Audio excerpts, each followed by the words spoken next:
y vamos a tener la oportunidad de compartir la palabra del Señor.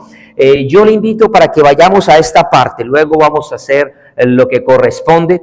Vamos a ir a la palabra del Señor, vamos hoy a recibir lo que el Señor tiene reservado para nosotros. Vamos a compartir algo muy especial, seremos prudentes con el tiempo. Tiene papel, tiene lápiz, aprovéchelo al máximo. También usted en su casa o donde quiera que esté ahí sintonizándonos, prepare papel para que tome apuntes, para que tome notas, para que abra su Biblia, para que se deleite en lo que el Señor tiene para cada uno de nosotros. Hace 8 días nosotros tuvimos la oportunidad de meditar y de disertar con respecto a lo que los mandamientos podrían enseñarnos a nosotros después del sacrificio de Cristo. Entonces queda la consigna: ¿qué hacemos con la ley? ¿Qué hacemos con todos esos mandamientos? Y aunque hoy tenemos otro tema, tenemos que mirar cómo terminábamos. Nosotros habíamos terminado con esta imagen que usted ya tiene allí, donde nos hacíamos esa pregunta. La pregunta que nos queda a nosotros ahora es: ¿cómo puede ser que entonces aquellas cosas que lo que parecería una lista de nos, no se puede, no esto, no toque, no coma, no haga, no tenga, no haga, no vaya, todo ese poco de prohibiciones que nosotros podríamos ver, diríamos, ¿cómo sería ahora que entonces estas provisiones nos puedan mostrar a nosotros un camino de libertad, un camino de libertad? Y quiero que usted medite por un momento en esta imagen que voy a proyectarle. Yo le comenté hace 8 días de una pequeña etapa de mi vida donde yo fui nadador, donde practiqué la natación y fui parte de la selección de mi estado. Allá son departamentos, Colombia se divide en departamentos, no en estados, y llegué a ser parte de la selección de mi estado cuando yo tendría alrededor de unos 12 años más o menos, llegando a ser incluso campeón nacional en espalda. Pero cuando nosotros estábamos hablando de esa parte de mi testimonio, yo le mostraba o les enseñaba a usted de los carriles. ¿Se acuerda que hacíamos mención de esas líneas? Que fue lo que me ayudó a mí para conservar mi espacio, para no invadir a otros, pero a través de esos carriles poder tener un destino que me iba a conducir hacia la meta, hacia lo que nos conducía. Quiero decirle que cuando uno practica natación, si va a hacer competencias a nivel de Juegos Olímpicos, se ponen 8 carriles, pero cuando se hace los campeonatos mundiales de natación, ahí se utilizan 10 carriles. ¿Cuántos carriles? 10. Muy bien. Medite un momentico en esa imagen que tiene allí. ¿Cómo ve el nadador, el competidor ahí? ¿Qué puede usted contemplar en esa imagen? ¿Qué puede apreciar? ¿Qué hay de diferencia con respecto a lo que usted frecuenta ver en la televisión cuando hay Juegos Olímpicos, estas actividades? ¿Qué nota usted en este personaje? Le falta una pierna. Ahora, si competir a nivel olímpico, a nivel profesional, es difícil llegar a esas alturas, ahora imagínese para un competidor con estas condiciones participar. ¿Será que será fácil? No. El equilibrio no es el mismo. La fuerza no es la misma. Así que le va a costar más a este caballero, a este joven, llegar a ese destino. Ahora, yo creo que nosotros también en la vida, aunque podemos tener, gracias a Dios, 2 manos y 2 pies, y estamos completicos, yo creo que muchas veces nosotros como que en la vida caminamos y avanzamos no al ritmo que uno pensaría que uno debe avanzar y de correr, sino que a veces uno como que se pega sus tropezaditas por ahí. A ver, ¿cuántos se han pegado tropezaditas en la vida? Le pasa lo del señor Julio. ¿Se acuerda del señor Julio? El que tropezaba de mismo con la misma piedra, ¿se acuerda? Me tropecé de ese. Y a veces uno como que la vida se golpea y vuelve y repite la historia y vuelve otra vez. Y uno como que no avanza en la vida. A veces uno como que uno se queda sin fuerza, se queda desesperado, se queda angustiado, porque no sabe cómo avanzar muchas veces. Y así entonces muchas veces nosotros caminamos. Por eso en esta mañana, hoy vamos a predicar o quiero compartir el mensaje que se llama El camino hacia la libertad. ¿Cómo se llama el mensaje del día de hoy? El mensaje hacia la libertad. ¿Cuántos carriles ¿Cuántos carriles es que tienen los nadadores en competencias olímpicas? ¿Cuánto? 8. En competencias olímpicas, 8. Pero en campeonatos mundiales de natación, ¿cuántos son? 10. Entonces, ¿cuántos mandamientos nosotros teníamos o tenemos ahí en la Escritura? Bueno, realmente son 613 mandamientos. No vamos a predicar de 613. Si estamos en 10 y llevamos varios domingos ahí, imagínense nosotros predicar y estudiar aquí 613. No, eso sería algo complejo. Pero quiero que usted mencione una vez más ese lindo número, el número 10.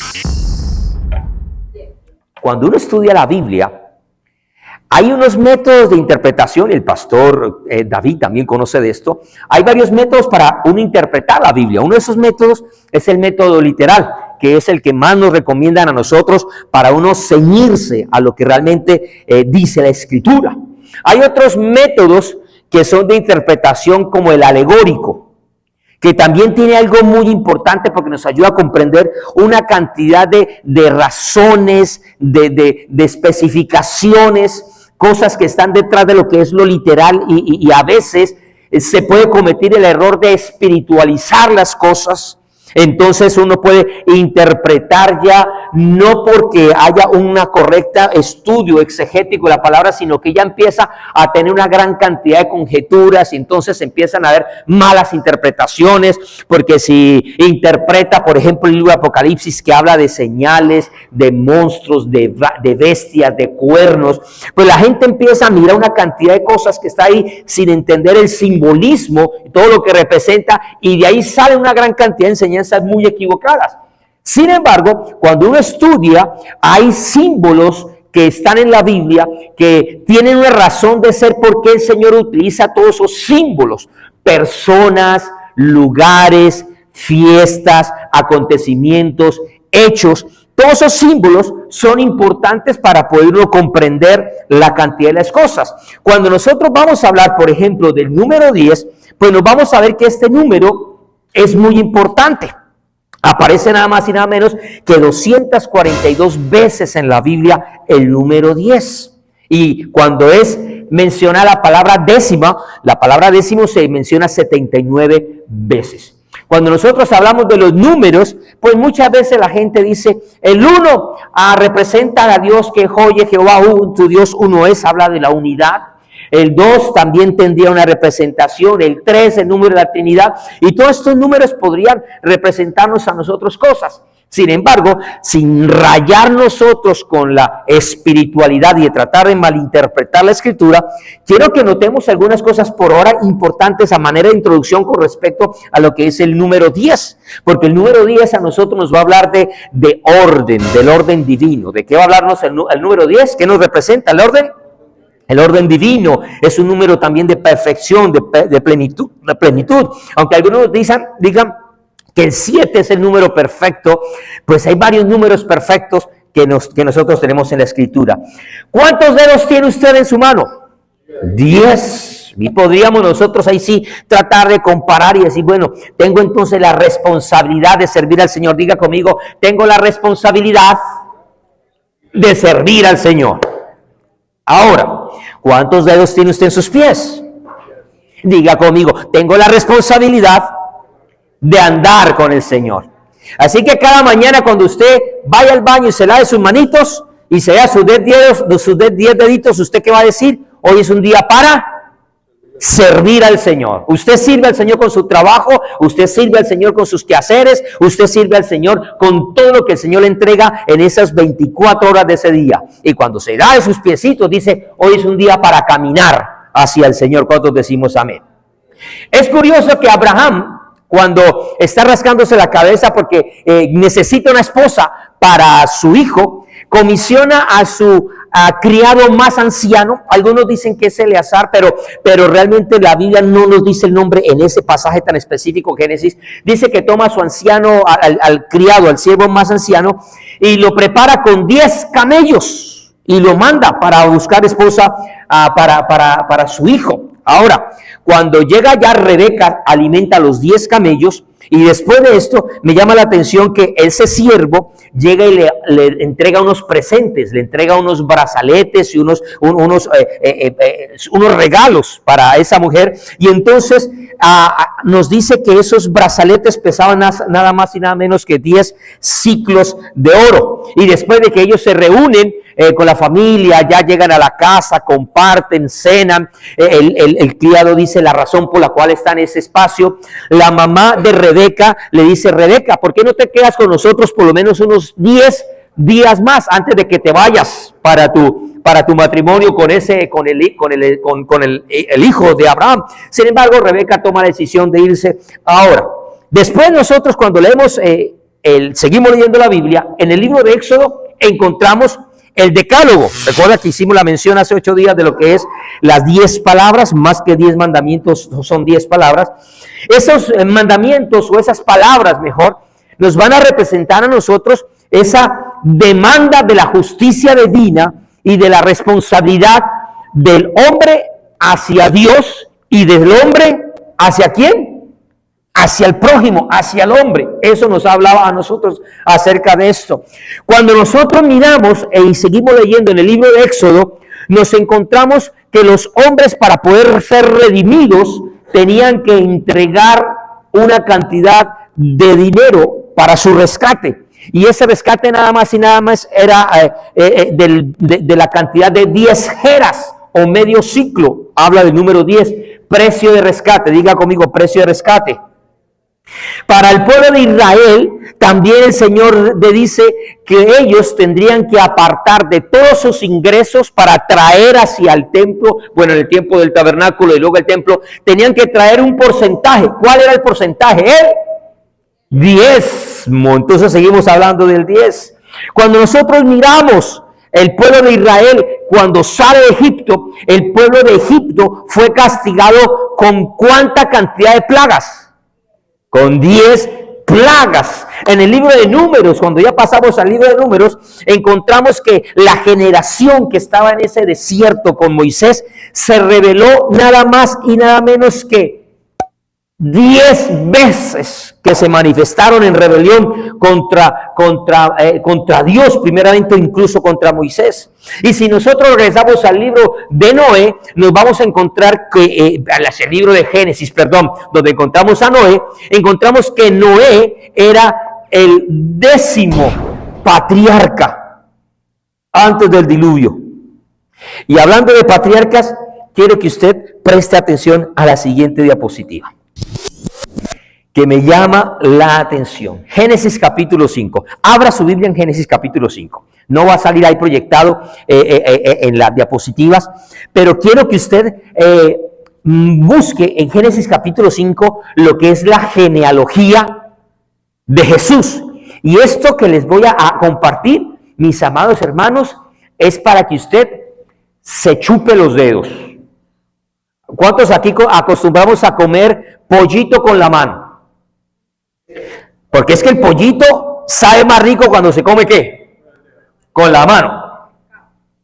Y el pescado también, dice la hermana, sí, sabe más rico. Aunque uno muchas veces va a restaurantes y le da pues pena a uno agarrar en pleno restaurante elegante. Imagínese uno coger con la mano. Uno utiliza el cubierto, pero no hay nada más rico que comer con la mano cuando usted está en confianza. Y después que usted la comida quedó rica, ¿usted qué hace? Algunos se chupan. Se chupa. Esto que vamos a aprender es para que usted se chupe los dedos espirituales de lo que vamos a ver. Génesis capítulo 5, ¿está listo ahí? Cuando encontramos la genealogía de Jesús, nos comienza, bueno, realmente vamos a mirar cómo viene la genealogía. No alcanzamos hasta Jesús, pero quiero que usted note lo siguiente. Sígame en la línea donde comienza la historia con el primer personaje de la historia. ¿Quién es?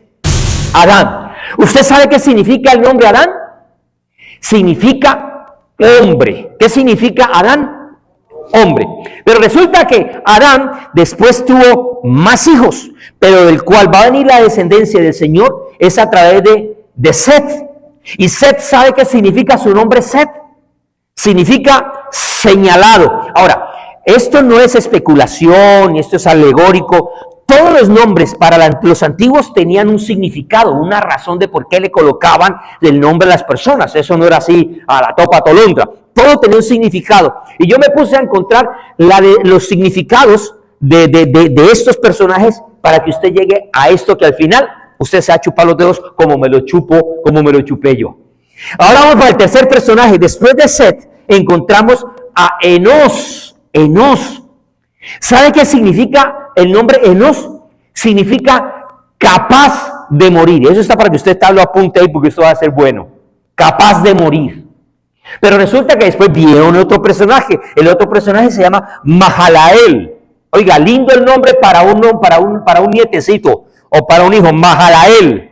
¿A usted le gustaría ese nombre para algún nieto? No. Imagínese el bullying que le harán en el colegio con ese nombre. No se lo van a ganar. Pero sin embargo, Mahalael tiene un bonito significado. ¿Sabe qué significa? Mahalael significa de la balanza de Dios. De la balanza de Dios significa Mahalael. Ahora, después tenemos a Jared. Y entonces usted está viendo ahí en la diapositiva. Ahí le acerco pues un poquitico más los personajes que usted está siguiendo ahí de la genealogía. Y encontramos a Jared. Jared significa su nombre, uno que desciende significa Jared. Después encontramos a Enoc, el famoso Enoc, el que caminó con Dios y el Señor se lo llevó. ¿Sabe qué significa Enoc? Significa el que aprende, el que es obediente, el que es enseñado. Eso significa Enoc, el que aprende. Bonito el nombre. Después encontramos a Matusalén. Matusalén tiene una característica, ¿fue qué? El hombre que más vivió sobre la tierra. ¿Cuántos años vivió? ¿Usted sabe de casualidad cuántos? Facilísimo, 969, ese no se lo olvida, 969. No va a salir a hacer el loto, ni un chance, ni nada de esas cosas. Con 969 años nació Matusalén, vivió en Matusalén.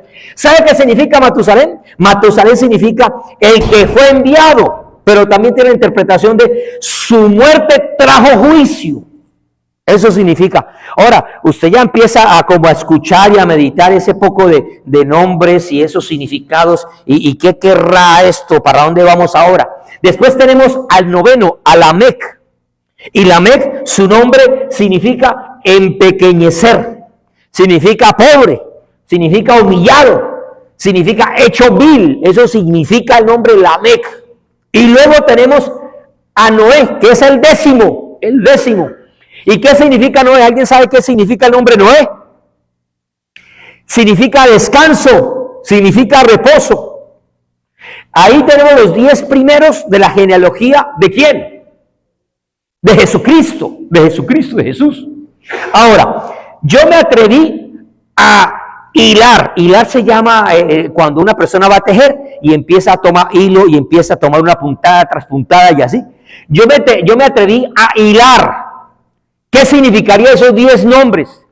Y si usted lo lee ahora, si usted toma apuntes, entonces usted podría decir que estos 10 nombres hacen referencia a un hombre, Adán, que fue señalado, escogido, que fue capaz de morir triste y aún con dolor para ser puesto en la balanza de Dios.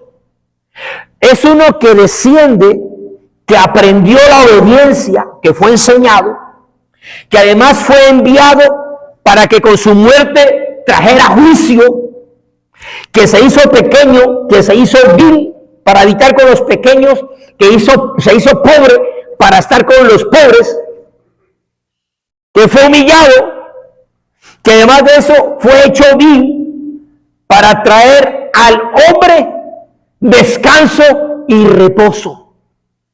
Pregunto, ¿a quién hace referencia entonces esos 10 nombres? ¿A quién están apuntando? ¿A quién? Pregunto, ¿no sería un buen motivo para en esta mañana dar una ofrenda de aplausos? Porque cuando el Señor hace las cosas, no las hace sin sentido, sino que hay sabiduría cuando estudiamos su palabra. Yo le invito a que una ofrenda de aplausos al Señor, porque es que esto solamente es de Dios. Él no da puntada sin dedal. Cada vez que Él hace las cosas es por algo. Esto apunta a Jesús. Ahora, si seguimos hablando de las personas, encuentro en la Biblia que hay 10 personas que dijeron, he pecado, haciendo honor a la responsabilidad que tenemos los seres humanos. Y ellos reconocieron merecer un juicio de parte de Dios por causa de sus pecados. ¿Quiénes fueron? Faraón, el primero de ellos, Balaam, Acán, Saúl, David, Simei, Ezequías, Job, Miqueas y Nehemías. 10 que dijeron, ¿Cuántos tenemos hoy la responsabilidad también de decirse, Señor, yo reconozco que yo no somos como aquellas personas que cuando oran dicen, Señor, si en este día he pecado. Hay personas que en la noche dicen, Señor, si pequé en este día, perdóname. No, ¿cómo que si pequé? Sí, pecamos. Usted dice, a ver. Si seguimos hablando de personas, de nombres y ocasiones, me encuentro que en 10 ocasiones en la Biblia, no 11 ni 9, sino en 10 ocasiones, encuentro que hay hombres que repiten, se les repite su nombre. Por ejemplo, en Génesis 22 leemos Abraham, verso 11. En Génesis 46 se nombra nuevamente 2 veces a Jacob. En Éxodo capítulo 3 usted encuentra el Moisés. En el libro de Samuel usted encuentra Samuel. Cuando usted salta al Nuevo Testamento, encuentra a un Jesús llamando Marta. Cuando un hombre camina hacia Damasco, viene una voz que le dice, Saulo. Bueno, el de Damasco es Saulo, pero también a Simón lo llama 2 veces. Y también a Saulo, lo llama Saulo 2 veces. Cuando nosotros leemos el libro de Mateo, vemos que vienen y le dicen al Señor también, Señor 2 veces. En la cruz, Jesús dice 2 veces, Eloi. Y también encontramos a Jesús, cuando va entrando a Jerusalén, que llama 2 veces a Jerusalén por su nombre. Jerusalén, 10 veces. Ahora, si nosotros saltamos y vamos a mirar el tabernáculo, en el tabernáculo hay un simbolismo maravilloso de colores, de metales, de elementos, de circunstancias, pero también los números son importantes. Cuando se menciona la palabra tabernáculo, por ejemplo, también se menciona 10 veces la palabra, o mejor la frase, el tabernáculo del testimonio, 10 veces. Las bases del santuario fueron construidas con 100 talentos de plata, según lo que nos dice Éxodo capítulo 38. Las tablas del tabernáculo tenían además 10 codos de longitud. Había 10 cortinas de lino en el atrio y además 10 columnas en el lado occidental del atrio. El número 10 caracteriza además de, usted sabe que el tabernáculo estaba conformado primero por una parte del atrio, el lugar santo y el lugar santísimo. Si yo me refiero al lugar santísimo, nos encontramos con un lugar en forma de cubo, un recinto cúbico de 10 codos por 10 codos por 10 codos. Esto sería más o menos 4.5 metros. Y si hablamos en pies, estamos hablando de 14.76 pies. Y además tenía unas cortinas de lino. ¿Cuántas cortinas de lino cree usted que tenía ese lugar, el lugar santísimo? ¿Cuántas? 10. Cuando nosotros miramos hacia afuera, hacia el lado de los atrios, había una fuente de bronce. Y esa fuente de bronce se menciona en el libro de Éxodo y en el libro de Levítico. ¿Cuántas veces cree? 10 veces. Ahora, si nos vamos a mirar el templo de Salomón, y todo es una tipología y todo tiene una representación, en el templo de Salomón también cree que, ¿qué número cree que prima entre tantos? ¿El número? Pues encontramos ahora en ese lugar que había 10 fuentes en el templo de Salomón. Y la palabra fuente se expresa 10 veces también. En Romanos cuando miramos el libro de Ruth, en el capítulo 4, vemos que había una compañía de ancianos que se reúnen para que Booz dijera, voy a redimir a Ruth. ¿Y cuántos ancianos cree que convocó? 10. Cuando usted lee el libro de los Salmos, ¿le gusta el libro de los Salmos? Bueno, 2 amenes, una Claudia por ahí y otra por ahí nomás. Cuando leemos el libro de los Salmos, hay una palabra que usted canta y expresa mucho, la palabra aleluya. Aleluya significa halal, de ahí viene la palabra aleluya, halal, que es alabanzas, y ya, en nombre a Yahweh, a Yahvé, al Señor. O sea que aleluya es una frase universal, una palabra universal, donde estamos diciendo, alabado sea el Señor. ¿Sabía usted que hay 10 salmos que comienzan con esa palabra halal, aleluya, halal? El Salmo 106, 111, 112, 113, 135, 146, 147, 148, 149 y 150. 10.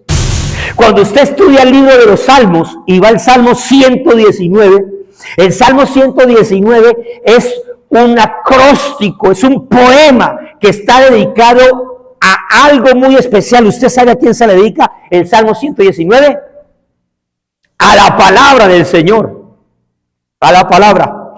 Y cuando usted estudia el Salmo 119, va a encontrar 10 palabras diferentes que describen la palabra de Dios. ¿Las quiere conocer o seguimos derecho? No, mejor digámoslo porque para eso hemos venido. Usted encuentra la palabra honrada con la palabra camino, testimonio, preceptos, mandamientos, dichos, ley, juicios, justicia, estatutos y palabra. ¿Está bueno eso o no? Dios no es un Dios caprichoso que ay, voy a poner eso, un decálogo, hay 10. No, hay una representación. Ahora, si yo me voy a mirar en la vida de Pablo, en el Romanos capítulo 8, en el capítulo 8 de Romanos, va a dar testimonio de la seguridad del creyente. Y le va a nombrar 10 particularidades. Si alguien quiere estar seguro de su salvación, tendría que leer a Pablo y tendría que leer la carta de los Romanos. ¿Qué particularidades debe tener una persona que realmente asegura la salvación? Dice Pablo, por lo cual estoy seguro de que ni la muerte, ni la vida, ni ángeles, ni principados, ni potestades, ni lo presente, ni lo porvenir, ni lo alto, ni lo profundo, ni ninguna otra cosa creada nos podrá separar del amor de Dios. ¿Cuántas particularidades? 10. Pablo también describe 10 pecados, entre tantos, pero se enfoca en 10 pecados como los que excluyen a las personas del reino de Dios. Esto se lo va a encontrar en la primera carta a los Corintios, apúntelo allí, en el capítulo 6, versos 9 y versos 10. Allí entonces dice el verso 9 Pablo diciendo, ¿no sabéis que los injustos no heredarán el reino de Dios? No erréis, ni los fornicarios, ni los idólatras, ni los adúlteros, ni los afeminados, ni los que se echan con varones, ni los ladrones, ni los ávaros, ni los borrachos, ni los maldicientes, ni los estafadores. ¿Cuántos nombró? 10. No heredarán el reino de Dios. Y de esos solo versículos podíamos predicar un solo mensaje, pero nosotros no tenemos el tiempo para esto.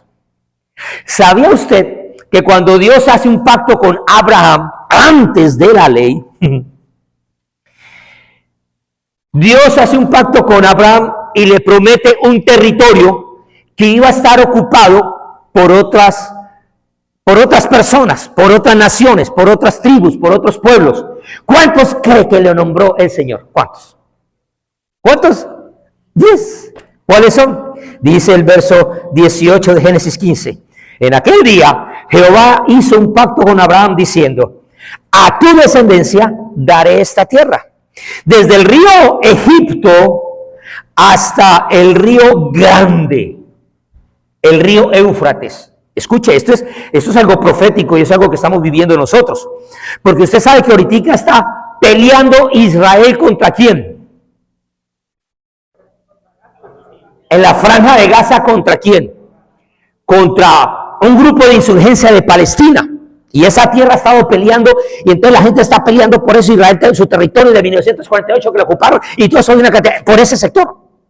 Pero lo que ellos no saben es que el pacto que Dios hizo con Abraham no es solamente desde el río de Egipto, donde está esa frontera donde sale, sino que la promesa es hasta el río Éufrates. Estamos hablando ya de naciones como Irak. O sea que Israel todavía no ha ido a pelear por todo el territorio que ellos necesitan y que Dios les dio. Si por ese pedacito de tierra está lo que está, imagínese ahora Israel queriendo tener y decir, es que Dios nos dio esta tierra. Ustedes imaginan esa, ahí. Y en medio de esa tierra estaban la tierra, verso 19, la tierra de los ceneseos, la tierra de los ceneos, de los ceneseos, los cadmoneos, los eteos, los fereceos, los refaitas, los amorreos, los cananeos, los jerjeseos y los jebuseos. Todos son feos.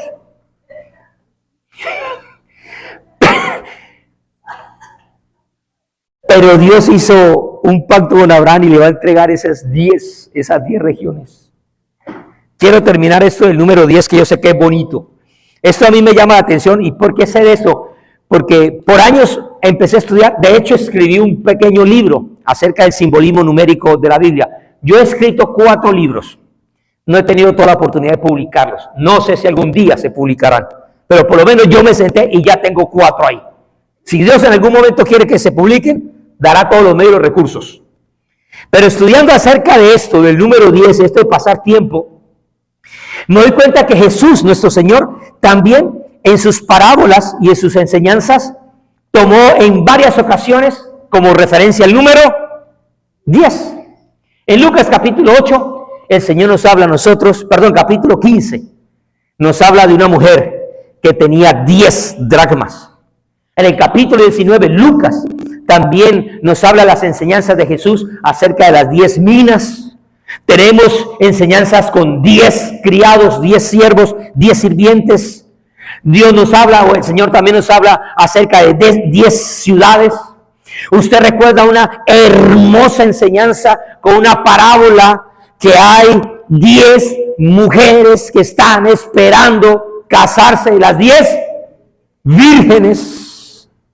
5 sensatas. El número 5 habla, entre otras cosas, de la gracia de Dios. O sea que ellas fueron sensatas no porque salieron a preparar aceite, sino no por su acción, sino porque el Señor tuvo gracia. Porque así es que el Señor salva, no por nuestros méritos. Pero como fuimos alcanzados por la gracia del Señor, entonces sí tenemos que comportarnos y actuarnos conforme a la gracia que el Señor ha depositado sobre nosotros. ¿Cuántos decimos amén? Cuando hablamos de esto, vemos que el Señor convoca a las 10. Él no quiere que ninguna se pierda. No quiere que ninguna se pierda. El Señor dijo que a los suyos vino, pero los suyos... Eso significa que aunque el Señor no quiere que ninguno se pierda, lastimosamente va a haber gente tan, perdone la expresión, tan cabecedura, tan dura de corazón, que no van a querer nada con Dios. No van a querer. Y se arrunchan y pelean y no quieren nada con Dios. Pero el Señor los quiere salvar. ¿Los quiere salvar? Sí. No me voy a meter ahora con lo de la predestinación y nada de esas cosas, pero solo quiero retomarlo aquí. Si hubieran sido 6 vírgenes las que se quedan, por ejemplo, 9, entonces podríamos decir, uy, no, eso es muy difícil salvarse. No, solamente se condenaron 9, se perdieron 9, se quedaron 9, eso es muy difícil salvarse. Pero si el Señor hubiera dicho por el contrario, que fueron 6 o más las que entraron, entonces podríamos decir, no, eso entra cualquiera, eso está fácil. El Señor es sabio ¿Cuántos leprosos fueron limpiados y sanados por el Señor? ¿Cuántos? Dejemos el número 10 ahí. Y volvamos entonces al camino de la libertad, que es el tema que estamos viendo. Pregunto, ¿le edificó este pequeño estudio acerca del número 10? ¿Aprendimos algo? Eso a mí me alegra, porque como publiqué en uno de los estados de esta semana, uno viene a la iglesia no a ser entretenido. Uno viene a la iglesia no a que le llenen la cabeza de cucarachas, de emociones, que usted es el grande, que usted es el campeón, que usted todo puede. Yo creo que Dios nos motiva y nos alienta. Venimos es a la iglesia a aprender, a conocer del Señor, a postrarnos, a humillarnos, a ponernos a cuentas con el Señor. Venimos a tener confraternidad como hermanos. Para eso es la iglesia. ¿Cuántos decimos amén? Yo sé que hay mucha gente, no la gente que nos está viendo por los videos ni por las redes, pero hay gente que prefiere solamente todo online, todo que le llegue allá. Entonces están viendo allá, mientras ven el partidito, están escuchando también el mensaje. Están viendo la NBA, están viendo algo ahí y están escuchando el mensaje. Hay gente que es así. Y le gusta todo fast, todo rápido, todo light, todo cómodo. Volvamos al camino de la libertad. Y si nosotros vamos a hablar de libertad, del camino de la libertad, pues qué mejor que usar a nuestro personaje Moisés, que es el cual el Señor va a levantar para poder levantar el decálogo y todos los mandamientos. Y vamos a mirar un poquito la comisión de Dios con Moisés. Y entonces usted me va a acompañar, abra su Biblia por favor, Éxodo capítulo 3, donde vamos a mirar ese camino, un poquito del llamado que Dios va a tener con ese personaje llamado Moisés. Ubíquese en el versículo 7, no le va a salir proyectado en esta pantalla, pero usted acompáñeme, ya está en el versículo 7, esto se pone más bueno. Yo voy ahora por el postre, ya me chupé los dedos con esa genealogía de Jesús, pero cuando usted come un buen postre, ¿qué hace usted con el plato, la cuchara o el recipiente donde está el postre? ¿Usted qué hace? Cuando es algo como los postrecitos que hace la hermana Norita, ¿usted qué hace? Te retela y vuelve otra vez. Y usted de pronto espera que nadie lo ve. Y si puede meter el dedito, mejor, porque a veces la cuchara no agarra todo. Para chuparse el dedo. Éxodo capítulo 3, verso 7, ¿lo tiene? Acompañe. Y vamos a leerlo despacio. Y usted me va a ayudar fuertemente con algunas palabras que quisiera motivarle que usted las exprese conmigo. Dice el verso 7. Dijo luego Jehová, dos puntos. ¿Qué dijo? Bien he visto la aflicción. Diga conmigo, mi Dios ve. Más fuerte, dígalo, mi Dios ve. Número 1. La palabra aflicción que está allí es la palabra hebrea oni. Y esa palabra oni significa depresión, significa miseria, significa aflicción, significa problema. O sea que si usted compara la situación que estaba viviendo el pueblo del Señor en Egipto, sería muchas comodidades, sería un tiempo de paz, un tiempo de abundancia. ¿Cómo está viviendo el pueblo de Israel? En depresión, en miseria, en aflicción, en problemas. Pregunto, ¿se parece mucho a lo que estamos viviendo nosotros hoy, en el 2024? Mire la persona que esté a su lado con mucho cariño y dígale, abriéndole un poquito los ojos, dígale, y se va a poner peor, dígale. Ay, Dios mío, más de uno va a decir, Virgen Santísima, no reprendo, anulo, cancelo. No lo digo yo. Ay, así decía el pastor Orlando, me acordé ahorita. No lo digo yo, lo dice. Ay, el pastor Orlando ya cantando con el Señor adora. Ay, qué lindo. Y que Dios bendiga a la pastora Miriam también. Amén. No me acuerdo más, me afectó. Porque es que algún día estaremos con el Señor. Y esto se va a poner cada vez más difícil, mis hermanos. Pero tenemos la confianza que Dios ve. Diga conmigo, Dios ve. Y entonces dice el texto allí, He visto la aflicción de mi pueblo que está en Egipto y he oído su clamor. Ahora diga conmigo, mi Dios oye. ¿Qué oyó Dios? Y dice, clamor. Cuando usted se le nombra la palabra clamor, ¿usted qué se imagina? ¿Qué estaba haciendo el pueblo de Israel? Estaba siendo oprimido, pero ¿qué estaba qué? Uno dice, está orando, está clamando, está pidiendo. Sin embargo, esa palabra es tan fuerte que el pueblo se está quejando, la gente está oprimida, está afligida y empieza a levantar la voz, pero no están orando a Dios, no están buscando al Señor. Ellos se habían olvidado de Dios, pero estaban clamando. Alguien como está diciendo que alguien nos ayude, votemos por fulano o por fulano, pero esto tenemos que cambiar la situación. Es más o menos lo que está pasando, buscando como salvador al presidente o a un candidato, buscando una solución económica, buscando una inversión, buscando cambiar de ciudad. Ese clamor lo hace que la gente, esa situación difícil hace que la gente clame, pero no está buscando a Dios. Sin embargo, el Dios que ve y el Dios que oye está viendo a un pueblo en esas condiciones que está gritando. Eso significa la palabra tasá, clamor. Significa un grito, un lloro desesperado de angustia y de dolor. Así está el pueblo, llorando, lágrimas de sangre. Pero aunque está de duro corazón, todavía no están buscando al Señor. Sin embargo, Dios es tan bueno que Dios ve y Dios oye.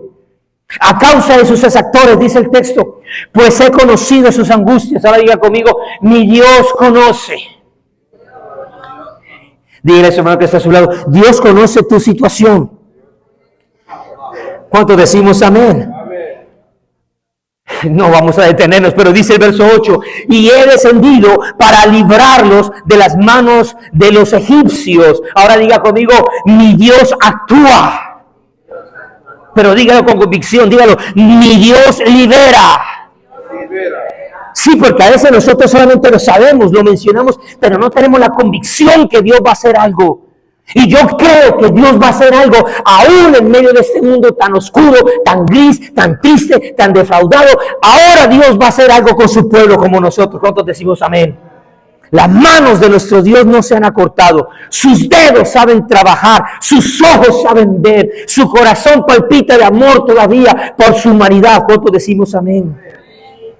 Y entonces ahora dice el Señor, le dice a Moisés, y voy a sacarlos de aquella tierra y los voy a llevar a una tierra buena, a una tierra ancha, a una tierra que fluye leche y miel, a los lugares del cananeo, del eteo, del amorreo, del fereceo, del heveo y del jebuseo. Ahora diga conmigo, mi Dios establece. Él no solo libera y nos deja libres, no, Él posiciona. Él entrona, Él da lugar, Él da espacio. Él establece. Verso 9. El clamor pues de los hijos de Israel ha venido delante de mí y también he visto la opresión con que los egipcios los oprimen. Ven, dice el Señor. Ahora diga conmigo, mi Dios prepara. Por eso le dice, ven ahora y te enviaré a Faraón. Ahora diga conmigo, mi Dios envía. Él no solamente nos establece, sino que Él nos prepara y nos comisiona. Venimos a su iglesia a amar, a adorarlo, a sentir, a tener tiempo de intimidad, a ser preparados, a ser establecidos, pero también tenemos una labor que hacer. ¿Cuántos decimos amén?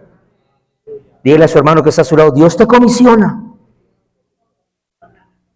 En el caso de Israel le dice, para que saques de Egipto a mi pueblo, los hijos de Israel.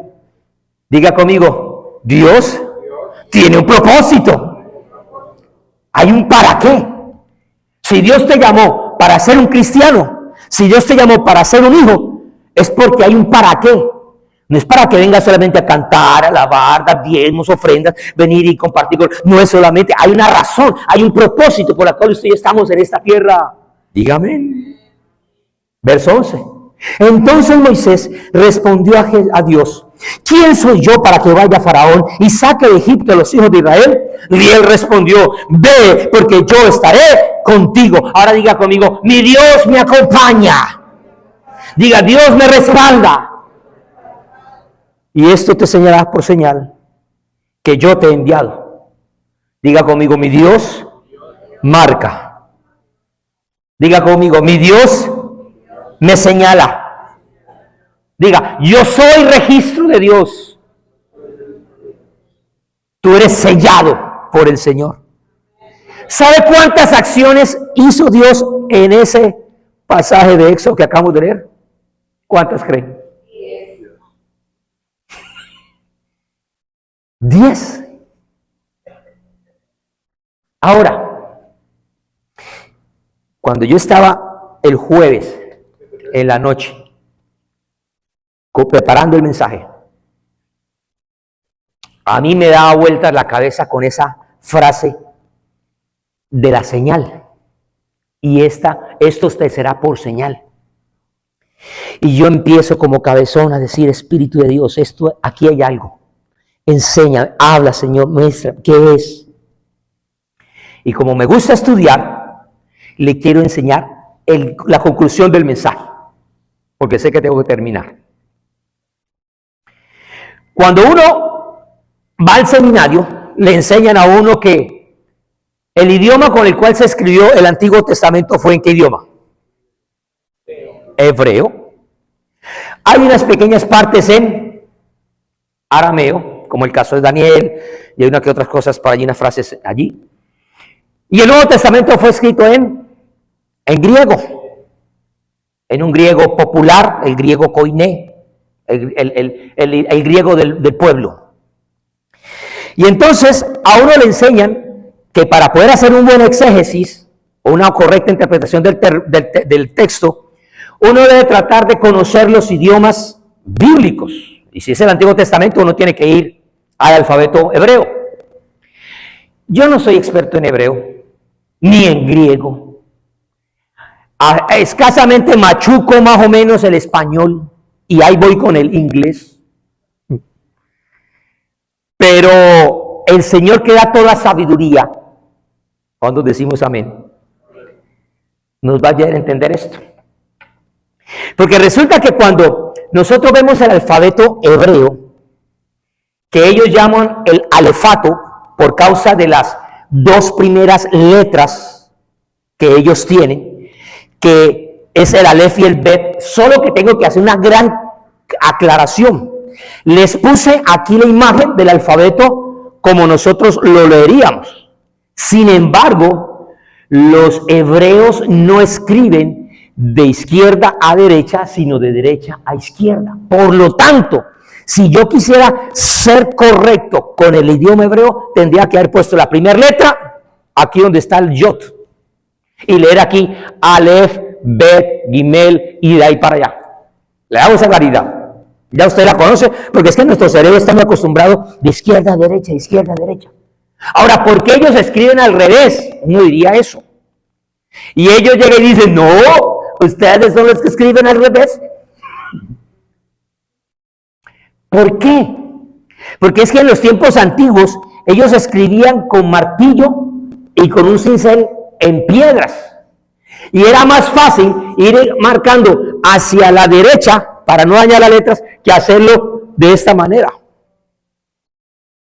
Ahora, los hebreos que les gusta también espiritualizar todo y lo que hablamos al comienzo de los simbolismos y espiritualizan y dicen: no, es que el lenguaje de Dios es de derecha a izquierda, porque Adonai, Elohim, es el de la diestra, es el de... Y podríamos representar eso. Y va hacia la izquierda, dicen algunas interpretaciones, porque la palabra del Señor va de su diestra, de su autoridad, al corazón del hombre. Bonito. Ese alfabeto tiene 22 letras. Ese alfabeto, además, era un alfabeto que no tenía vocales. Solamente era consonántico. Después, con el tiempo, colocaron una serie de punticos como para diferenciar las vocales que utilizamos nosotros, pero originalmente no tenía eso. Además, este alfabeto es unicameral. ¿Qué significa? Que en ese alfabeto no hay mayúsculas ni hay minúsculas. No lo hay. A mí cuando muchas veces me dicen, hermano, siempre escriba la palabra Dios con mayúscula, si son los otros dioses con minúscula, yo entro de mí y digo, si supieran que el hebreo no tiene mayúscula ni minúscula, ¿por qué se nos volvemos a ser tan religiosos? No diga Dios, y algunos hasta hebreos no pronuncian Dios. Usted va a leer algunos textos que colocan otras consonantes para evitar la palabra Dios. Este alfabeto que usted conoce, usted sí ha visto estas grafemas, sí los ha visto, estas letras, las ha conocido, por lo menos en películas, sí las conoce. Ahora, le tengo una noticia. Cuando Moisés está hablando con Dios y Dios le escribe las tablas de la ley y Moisés empieza a escribir lo que se ya conoce como la Torá, Moisés no escribió en este alfabeto hebreo. ¡Ay! ¿Cómo así? Este alfabeto hebreo se organizó después del primer éxodo de los judíos hacia Babilonia. Estamos hablando en el año 586 antes de Cristo. Es cuando Esdras llega y organiza y vuelven estas letricas así como que algunos también le llaman el alfabeto cuadrado. Porque antes ellos no utilizaban ese alfabeto. Ellos utilizaban este alfabeto que se llama el paleohebreo. O sea que si Moisés escribió las tablas de la ley y todo lo que escribió, no lo escribió con las letras que usted y yo pensamos que son los del hebreo, sino que lo escribió con esta cantidad de símbolos, que entre otras cosas este idioma nace de los fenicios. Ellos fueron los que originaron la escritura y de ahí se empiezan a desarrollar otros idiomas, entre ellos el hebreo. Pero antes se escribía en paleohebreo. Este paleohebreo se escribía más o menos en el siglo X antes de Cristo. Y nosotros vamos a situar a Moisés entre los siglos XIV y XIII antes de Cristo. Por lo tanto, que cuando Moisés, que fue preparado, ¿en qué universidad, bajo qué instituciones educativas creció Moisés? ¿En dónde? No. Recuerda que fue un niño chiquitico que tiraron y lo mandaron ¿para dónde? Al Egipto. ¿Y qué escribían en Egipto? Diga, muñequitos. Jeroglíficos. Jeroglíficos. Eran idiomas parecidos, estos jeroglíficos y este paleohebreo. Todo esto para decirle lo siguiente. Leímos en el texto de Éxodo, y esto te será por señal. Y yo que me rasco la cabeza, empiezo a estudiar esa palabra hebrea. ¿A qué se refiere ahí esa palabra señal? Y algunos comentaristas dicen que ¿cuál es la señal? Lo que yo quiero preguntar, bueno, ¿cuál es la señal? Está Dios hablando que vio, que conoció la aflicción, que lo escuchó, que lo va a enviar, y esto te será por señal. 2 puntos. No, no hay un 2 puntos, hay una coma. ¿Cuál es la señal? ¿Cuál es la bendita señal? De que todo esto va a acontecer, que Dios oyó, que Dios vio, que Dios va a... Todo, ¿cuál es la señal? Es lo que a mí me mataba la cabeza. Y entonces algunos comentaristas dicen, no, se está haciendo referencia a la manifestación en ese momento de la zarza que está ardiendo, que está quemando, esa experiencia sobrenatural. Diga conmigo, experiencia sobrenatural. Ese encuentro, ese momento ahí de Éxodo 3. Otros comentaristas dicen, no, no, no. Está hablando de esa conversación que tiene Moisés y Dios cara a cara, que están hablando, esta es la señal, esa conversación, diga conmigo, la palabra. Pero hay otros comentaristas que dicen, no, no, no, el texto ahí lo dice, y esto te será por señal. Cuando llegues a ese monte, al monte Horeb, ustedes me van a servir, diga conmigo, servicio.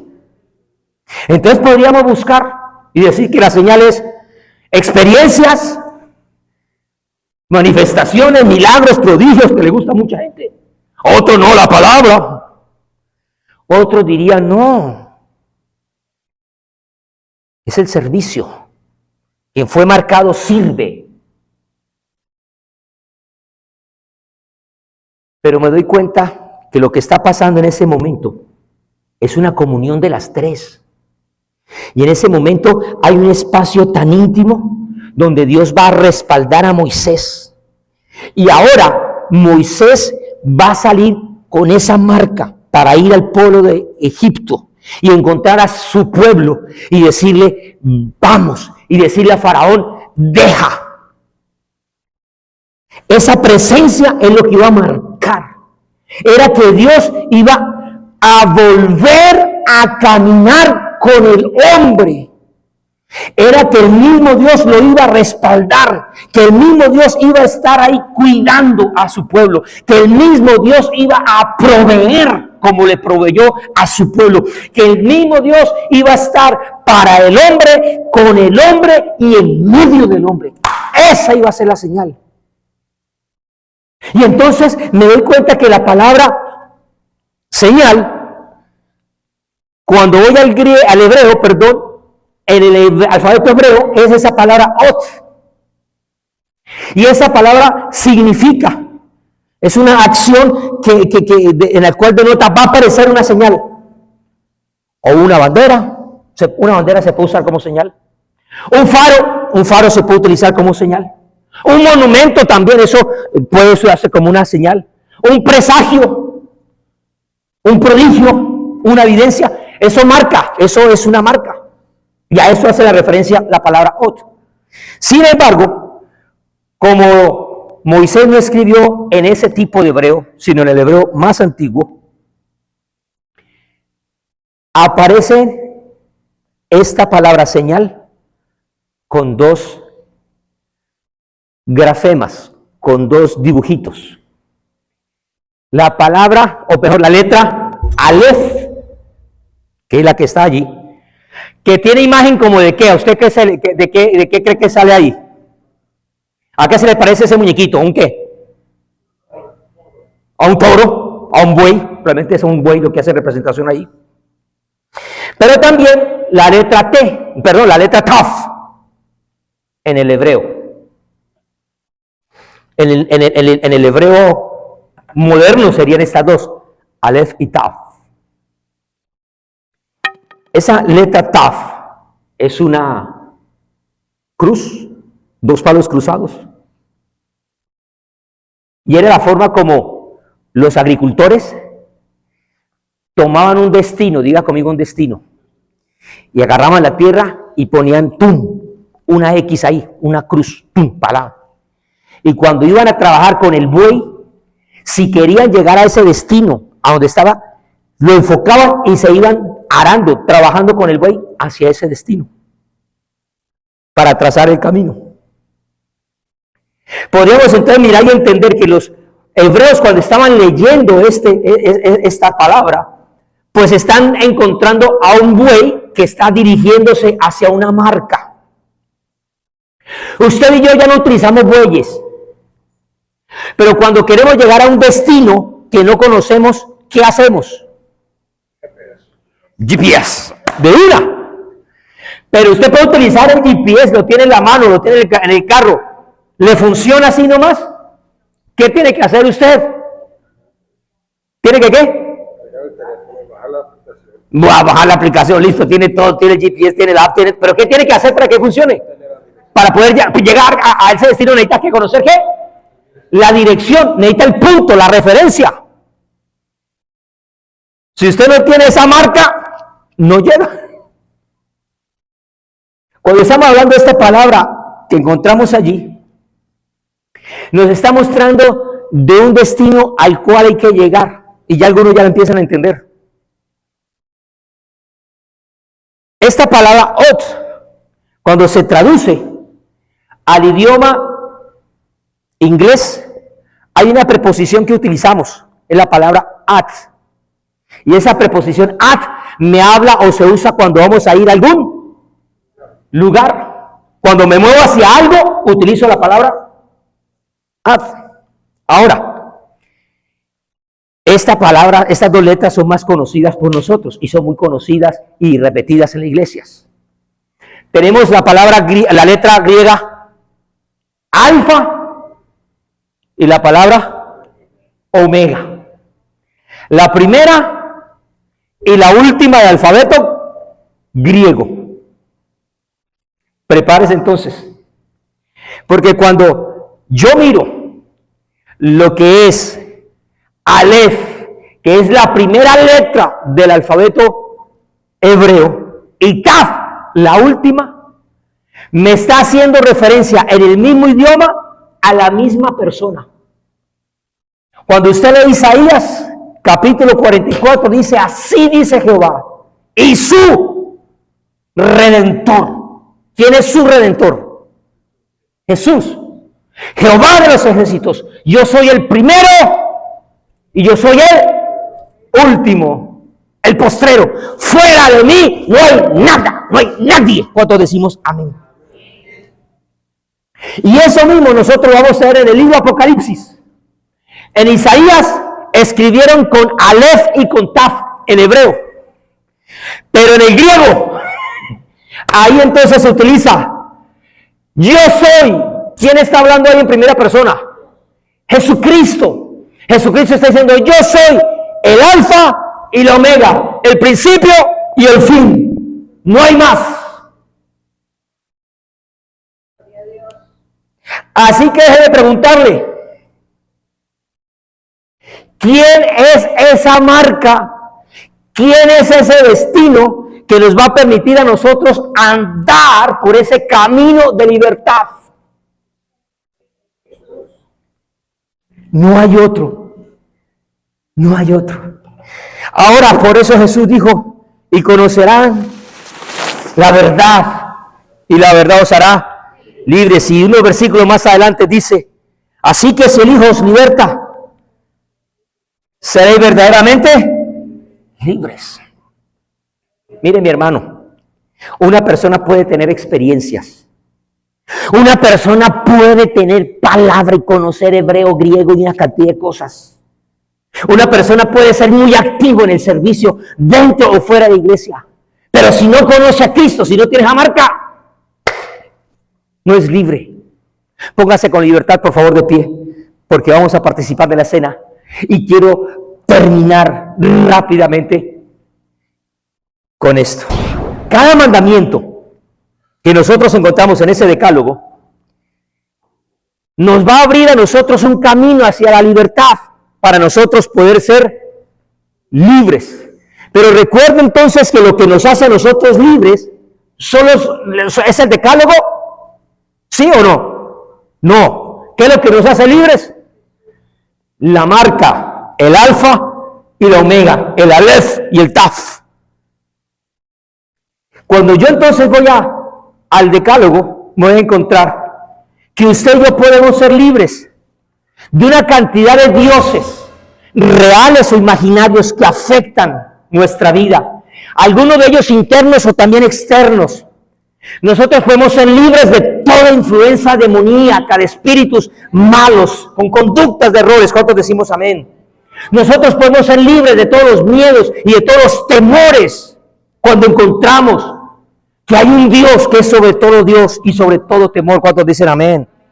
Encuentro entonces que cuando yo voy al decálogo, puedo entender que voy a ser libre de las supersticiones esas que se levantan en contra de nuestras vidas, que nos paralizan, contra todas esas acechanzas que van a impedir que nosotros nos levantemos en libertad y nos volvemos esclavos de una cantidad de imágenes, de un mundo surreal, de un mundo que paraliza, que afecta nuestro caminar.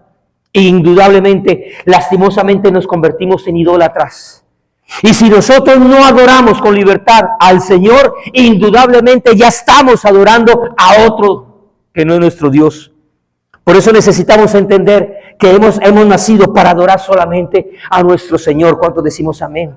Cuando yo voy al decálogo, me encuentro que yo puedo ser libre de todas esas cosas vanas que hace la religión, que hace lo sagrado, que hace aquellas cosas que la gente se paraliza y que por el contrario empieza uno a blasfemar, a lastimar, a contristar al mismo Dios y a su Santo Espíritu, y podremos honrarlo de tal manera que tendremos temor, no por miedo, sino porque hay reverencia y hay respeto a ese Dios. Por lo tanto, no tomamos su nombre en vano. Cuando yo entiendo la marca de la señal, entonces entiendo que yo puedo ser libre de las cadenas del trabajo y también del ocio, para nosotros poder aprender a ser productivos, para nosotros aprender a descansar en cada momento, en nuestro cuerpo, en nuestra alma, en nuestro espíritu. Porque lo que entendemos es que nuestro Noé, nuestro reposo, nuestro descanso no es un día, no es una norma, no es una orden, no es 24 horas, es un Dios vivo y real, que es el alfa y la omega, el cumplimiento de toda la palabra viva y eficaz en nuestras vidas. ¿Cuántos decimos amén? Una persona puede estar guardando Shabbat, pero si no conoce al verdadero reposo, siempre vivirá esclavo y también estará completamente cansado, preso. Cuando yo entiendo el llamado del Señor, me doy cuenta que puedo ser libre de ese individualismo que muchas veces nosotros tenemos, y nos va a permitir a nosotros ser conscientes de a dónde venimos. Por eso el Señor le dijo a su pueblo: van ya a entrar a la tierra, a la libertad, donde va fluir leche y miel, pero nunca se olvide de sus raíces, nunca se olvide de usted, de a dónde vino, nunca olvide sus antecesores, honrelos a padre y madre, porque entiendo que a través de ellos es que yo estoy en esta tierra, pero a través de Cristo es que yo puedo ser libre y traer libertad para mis generaciones futuras. ¿Cuántos decimos amén? Por lo tanto, entonces entiendo que yo no voy a matar, porque voy a ser libre de los peligros de la agresividad para poder disfrutar de la vida y de la fraternidad solidaria. Cuando entiendo desde este punto de vista lo que son el decálogo, entiendo entonces que voy a ser libre del amor falso que aparenta cuando alguien quiere dañar la sagrada institución del matrimonio. Cuando yo entiendo lo que es el amor verdadero por una esposa que ha sido fiel desde los tiempos de mi juventud, entonces para mí el no cometer adulterio no se vuelve una imposición, sino se convierte en mí un acto de respeto, de honra hacia esa mujer que ha acompañado mi caminar. ¿Cómo cambian las cosas?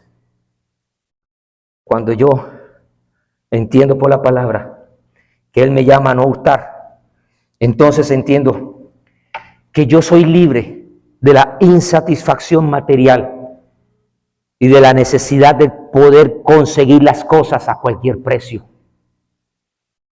Y conozco muchos creyentes que amamos al Señor con todo el corazón, pero están insatisfechos en su parte financiera, económica o material. Están codiciando, deseando. Y conozco tristemente a muchos pastores que están enseñando a la gente a volverse codiciosa, a tener, a poseer, a alcanzar, a pactar, a prosperar y a tener cualquier precio, y si lo puede tener, y si lo puede. Nos están volviendo codiciosos con muchos mensajes. Cuando yo entiendo lo que es la libertad de la palabra, me doy cuenta entonces que yo soy libre del engaño para poder disfrutar una vida plena sin tener que deformar la verdad.